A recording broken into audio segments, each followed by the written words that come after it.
Welcome back, guys, it's me, bro, and in this video we are going to actually drop our items from our inventory, but we are going to use it in a similar way that we are building stuff. We are going to allow us to sort of build the items and place them in a specific location that we actually desire for them to be in. So let's get on with it.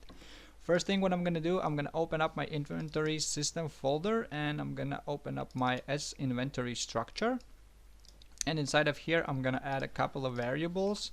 The first one is going to be, can we build this, and this is going to represent whether we are allowing this to be built or not, which is going to be a boolean, true or false. So let's say there are a few items that we don't want to allow building of these specific items. So another variable is going to be a static mesh, and this is going to be a static mesh type as well, so static mesh. And we need to repair our pickups now, the ones that we have already created. So I'm going to open these up real quick. I'm going to select my item data. I need to recompile this, select my item data. I'm going to check this that I want this to be buildable, and I'm going to set this static mesh like so. And I'm going to do this for all of my pickups.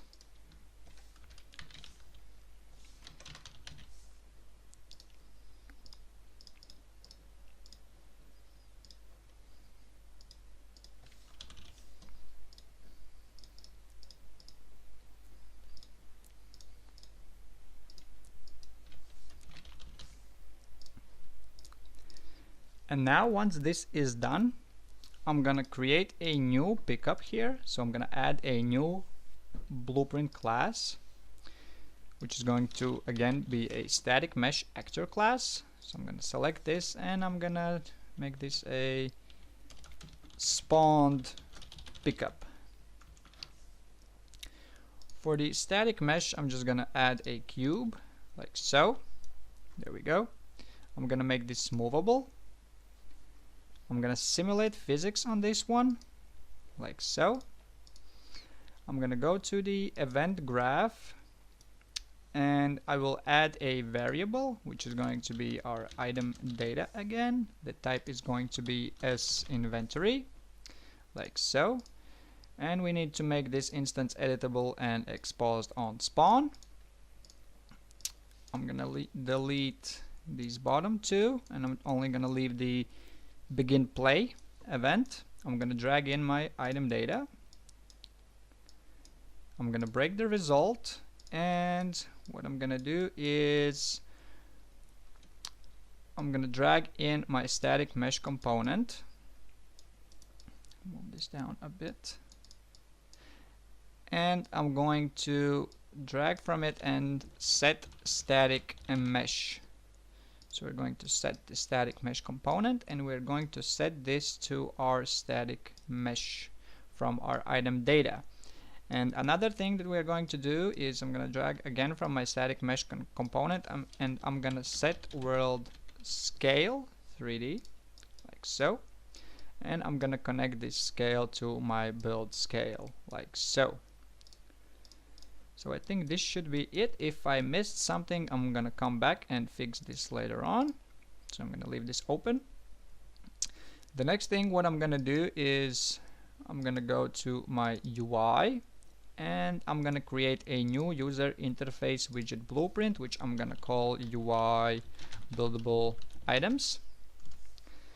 And just like in the previous ones, I'm gonna add a button, very simple. Anchor to the top, offsets to 0, and size wide to 66 pixels. I might actually open up my buildable and copy this color from right here, button. So I'm gonna copy the color and make it look the same way as the regular buildables. Now I'm gonna add a horizontal box to my button. I'm gonna set this to fill, And I'm gonna add a icon, image, which is going to be an icon. Then I'm gonna place a spacer. Here we go. And a text field, like so. I'm gonna rename the button to item button, image to item icon, and the text to item name.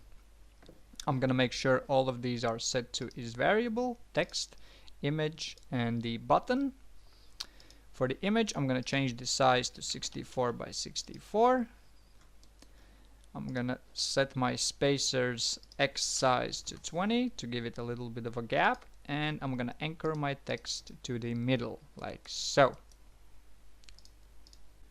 Now I can go to my graph, delete the first node, the last node, and before I can work on this, I think I will need a few variables. The first one, I'm gonna create a item data, again as inventory structure, and I'm gonna make this instance editable and exposed on spawn.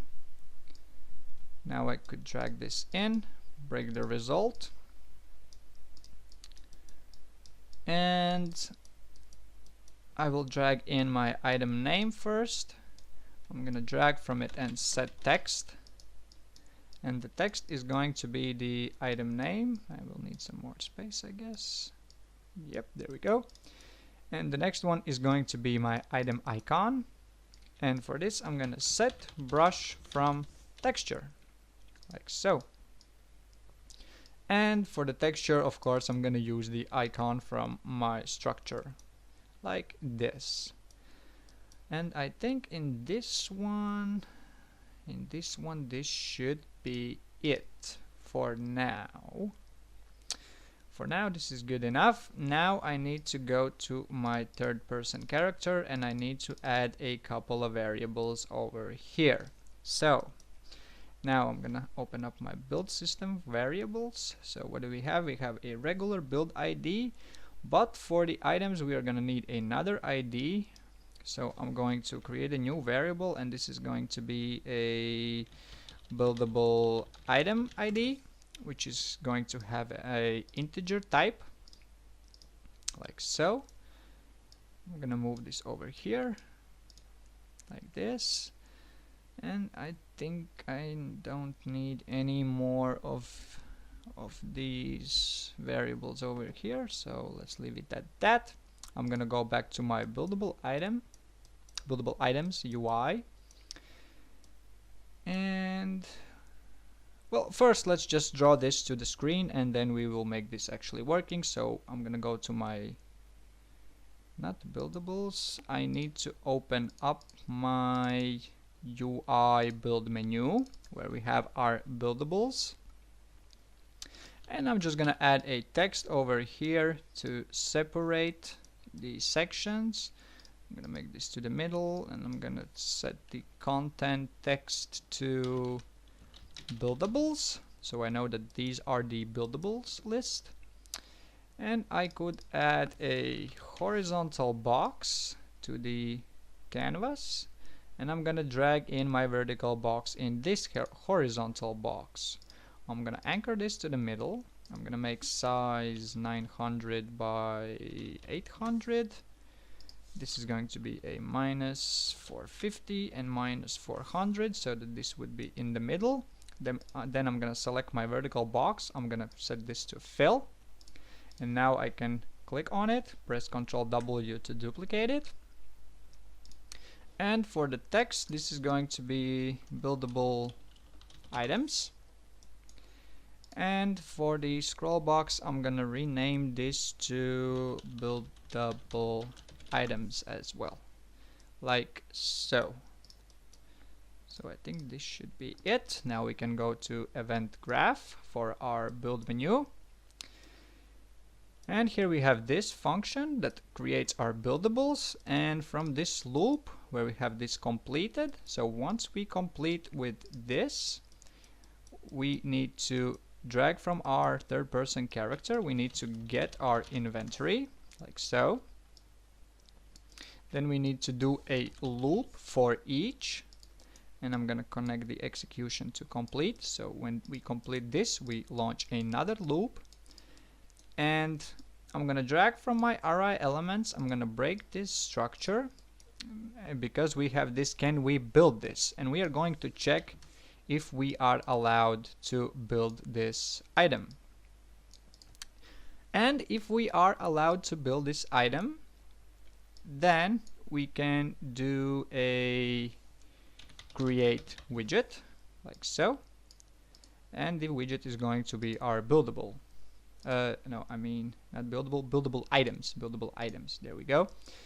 But we need more variables than just our item data for this one. We need to get the ID of this specific inventory entry. So I'm gonna go back to my buildable items, and I'm going to add a new variable. The first one is going to be a build ID, just like for our buildables, which is going to be a integer type. And I'm going to create another one, which is going to be a buildable item ID. And for this one, for the regular one, it stays by default like it is. But for the buildable item ID, I need to set this to instance editable and exposed on spawn. So I can compile and save, go to my build menu, and this doesn't show any new variables. That is because we need to select a different UI first and select back this one, and now we have our buildable item ID. So now we can connect our item data to our array element and array index to our buildable item ID.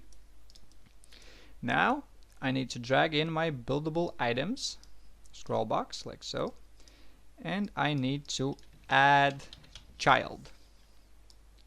There we go. Connect the return value to the content.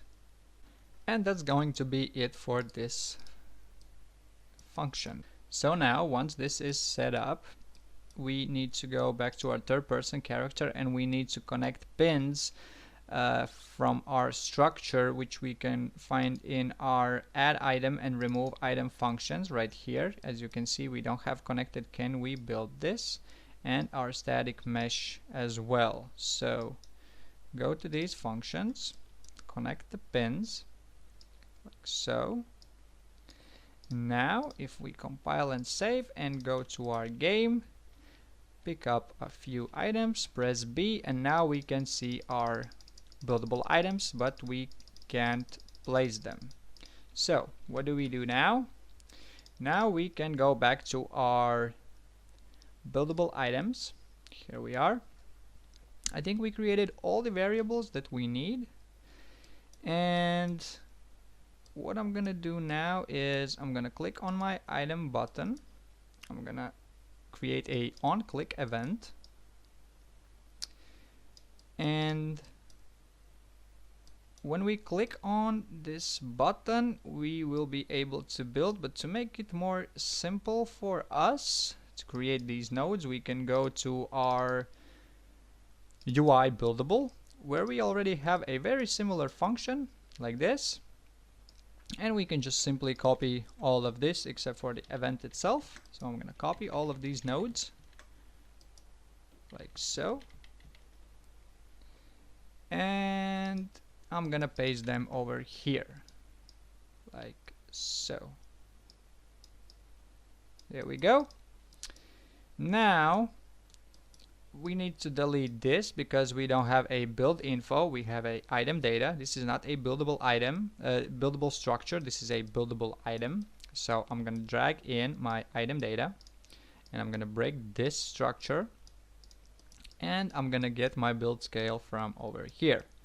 Also, I'm going to select all of these and move this whole thing back a little bit, because I will make another reroute here, and I'm going to, as my third person, I'm gonna set buildable item ID. There we go. Connect this, and our buildable item ID is going to be our buildable item ID from our widget. There we go.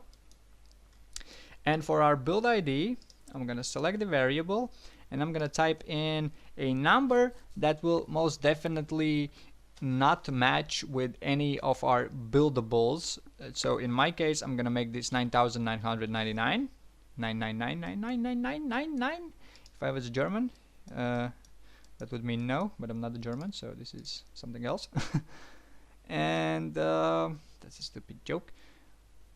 I think that's all that I need for now. Maybe I'm missing something, I'm not quite sure, but hopefully not. So now I can go to my third person character, and in the event graph I'm gonna go to my build mode, to my switch on int. So if our build ID is one of these, it's going to follow this specific route, but if it's not, it's going to select a default route. And I'm gonna use my build furniture function to build my items. So I'm gonna connect this over here. I'm gonna open up this function, make sure that everything is okay for us to use it, and I think it's all good. Yeah, it should be. So I'm gonna open up my spawn build ghost function. Now in this function I'm gonna drag this back. I'm gonna do a if check, and I'm gonna connect false with this, because what it's going to check is, it's going to check if our build ID is equal to 9,999, the ID that I picked in my buildable item. This one I set to 9999, and I'm gonna connect the condition. And if this is true, if this is the 999999999 ID, then I'm gonna copy these nodes. I'm gonna move them up a bit, connect the relative transform to the transform from the input, execution to execution. There we go. And for my static mesh, I will drag in my inventory, get inventory, and I'm gonna get a reference to the buildable item ID, like so. So this is going to select our specific item that we chose. So now we can break the structure, and we can connect the static mesh to new static mesh, like this. So if we compile and save, go to the game, pick up a few items. The stick is all good, the carrot is all good, the log is good. So now, in order for us to spend a resource, we need to create another variable, which is going to be a buildable item info, which is going to have our S inventory structure. I'm going to drag this up over here, and then I need to go to my buildable items. Now in the UI buildable items, I'm going to do another reroute here, and I'm going to set buildable item info as a third person character, and I'm going to drag from this, and I'm going to make a structure. Actually, we could use this same one, so I'm going to move this back and this forward, and I'm going to connect all of these pins, but I'm going to do one different thing, which is going to be amount. I'm going to just type in 1, because I want to just build one item at a time, not many. So like this, all of the pins except for the amount are connected. You can compile and save, go back to our third person character, and in the build something function, we can drag back, type a if branch, and on the false we are going to do a regular build, and for the condition we are going to check if our build ID is equal to 9999, like so. Connect the condition. Great. And then in this branch we can remove item from the inventory. Item data is going to be our buildable item info, and amount is going to be 1 since we are removing one item at a time. And from the return value we can check if this was successful, and if this was successful then we can spawn actor from class, and the class is going to be our spawned pickup like this. Then in the spawned transform, oh yeah, we don't have this in the entry, we need to use our variable build transform, so like this. And for the item data we can use our buildable item info, and at the end of this we can stop our build mode like so. Now we could try this, so let's press play, let's pick up a few items like so. Let's press B, there we go, this one is placeable, it moves, great. Log is placeable, well we hid it that far away. Here we have a stick, boom boom boom, oh that's weird. Whee! Yeah, we can play like that as well. So our carrot, let's put multiple carrots down. There we go. So we can place our items like so. That's great. That's great. So, but we can't pick these up, and that is because we have not set a overlap box for these, and I'm not going to. But in the next video we are going to do a cool thing. So now if we walk on a item it just gets simply picked up, which is not the greatest system to be honest with you, and I'm going to change this that we need to push a button in order for us to build this item, but that's for the next video. So stay tuned and see you guys next time. Bye.